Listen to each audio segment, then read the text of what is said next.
I was the director of observations for Vancouver's Royal Astronomical Society and said, we need a booth at the Pacific National Exhibition. We can get all these people visiting the exhibition to help us grind our telescope mirrors. And the club said, hey, that'd be great. But they put our exhibit right next to the Flying Saucer Club. So people would go to their booth, come to our booth, and say, okay, what do you think? And that happened because I was an amateur astronomer before I became a professional astronomer. So unlike most professional astronomers, I had a good knowledge of the nighttime sky that you see with the naked eye. So everywhere I went, they made me the guy that had to handle the UFO reports coming into the institutions. And I can tell you that about 99% of what people report to me as UFOs or UAPs, I can explain it as natural phenomena, some kind of optical illusion, military activity that's being kept secret, or a hoax.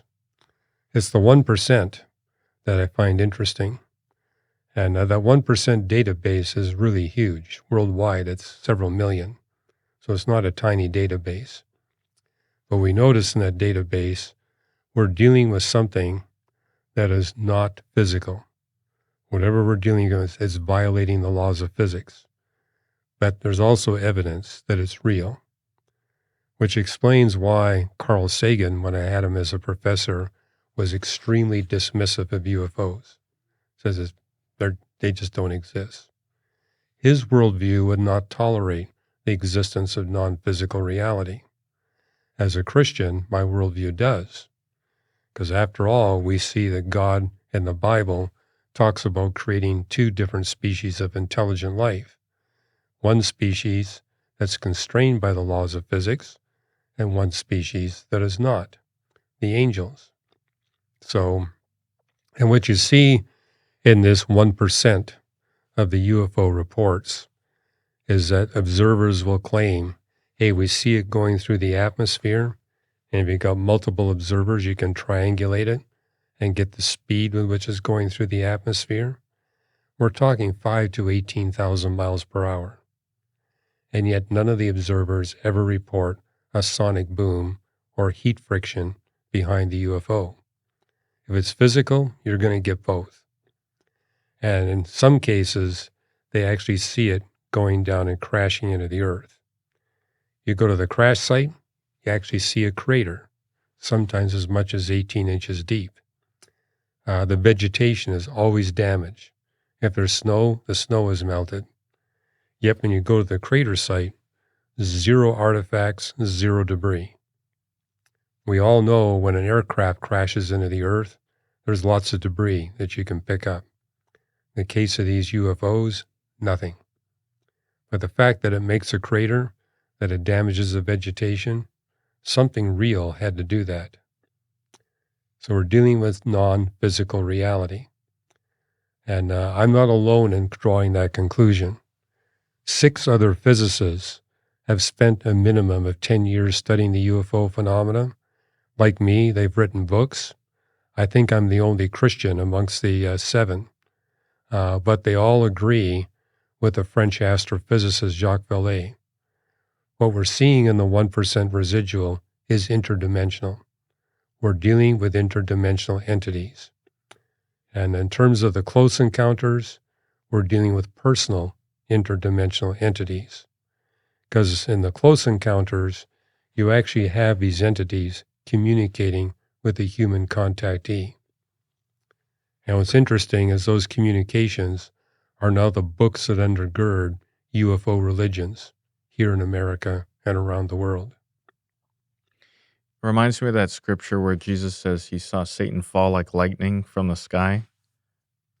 Well, that's something else. Alan Hynek in the 1960s was commissioned by the U.S. government to study UFOs.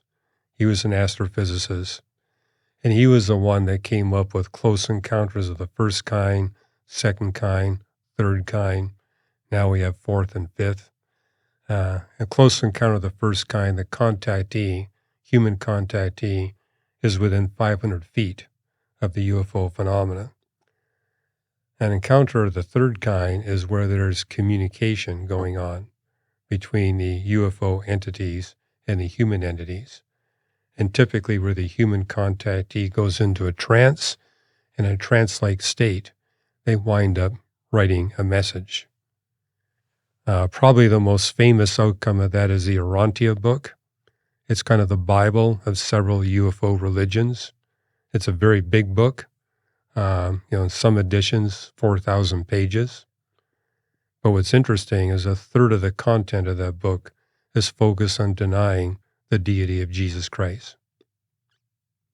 So, and that's something that even the agnostic astrophysicists studying the phenomenon have noted.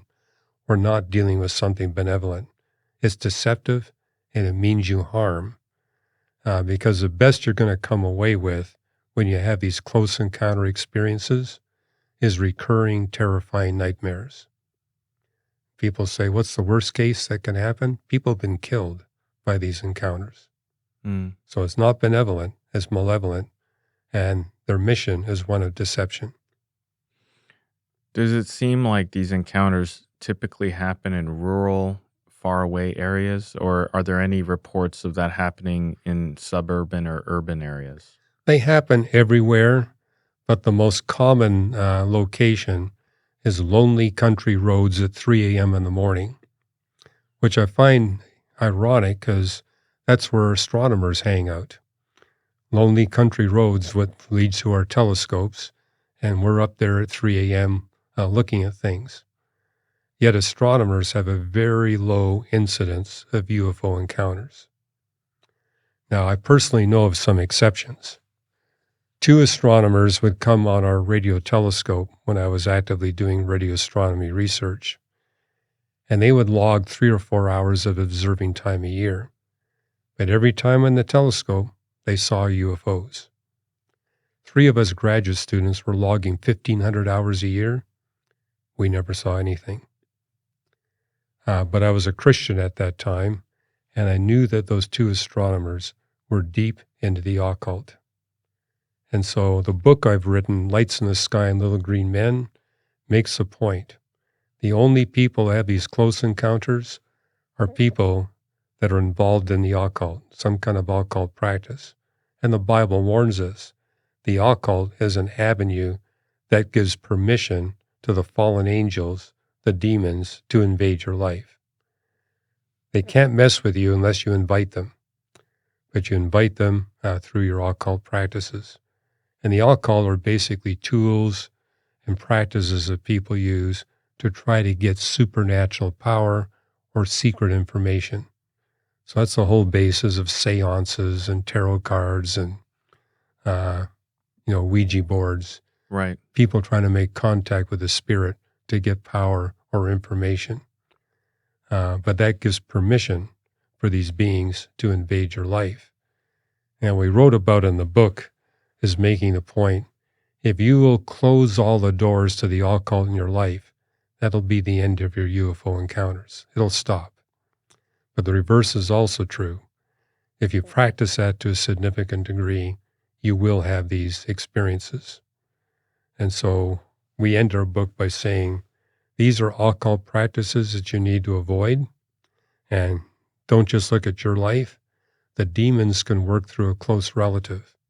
So if you got a father or an uncle that's involved in the occult, you need to confess what they're doing to God in prayer as something that you don't approve of. You distance yourself from that. But I remember talking to one young man. He said, I've never been involved in the occult.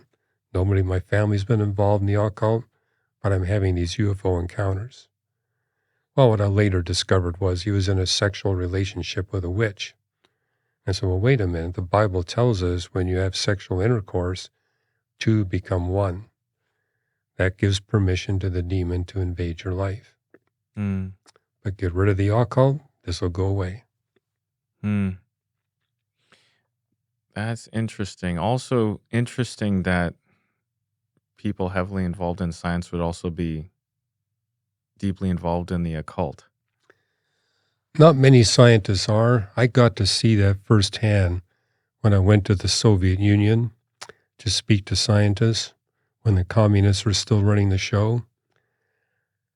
We in the West thought that the Soviets had a technological advantage over us. It was quite the opposite.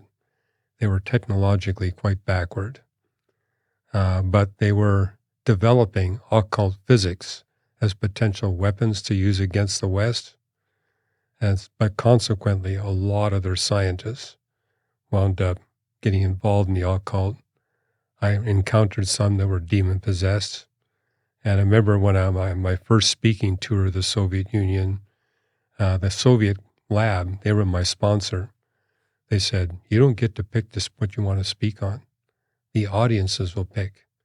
Give us 30 different lectures you can give, and they will look at the list of 30, and they'll tell you 10 minutes before your speaking engagement what you're going to speak on.